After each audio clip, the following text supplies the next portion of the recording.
శ్రీ గురుభ్యో నమః.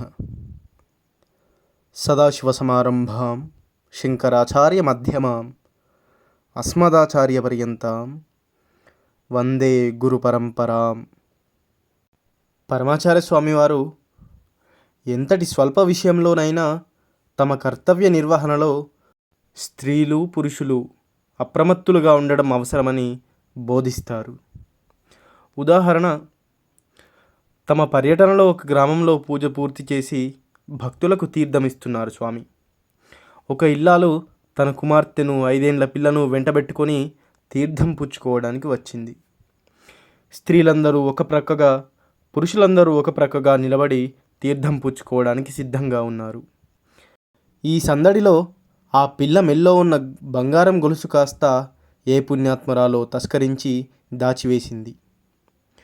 గొలుసు పోగొట్టుకున్న పిల్ల ఏడవసాగింది.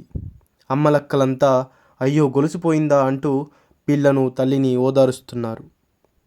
తక్కిన స్త్రీలందరితో పాటు ఆ పిల్ల తల్లి కూడా తీర్థం పుచ్చుకునేందుకు క్యూలో నిలబడింది. స్వామిని సమీపించింది. మిగిలిన వారందరికీ తీర్థమిచ్చి ఆమెను మాత్రం క్యూలో నుంచి తప్పుకొని పక్కగా నిలబడమన్నారు పరమాచార్య స్వామి. స్వామి ఎందుకు అలా అన్నారో ఎవరూ ఊహించలేకపోయారు.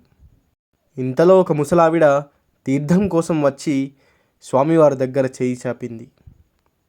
ఆమెను ఉద్దేశించి మహాస్వామివారు ఇచ్చేసేయి అన్నారు. నా దగ్గరేముంది ఇవ్వడానికి అన్నదా ముసలమ్మ.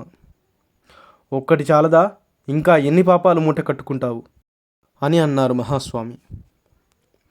ఆ మాటలు విని కొందరు ఆడవారు ఆ వృద్ధురాలు చీర విదిలించమన్నారు.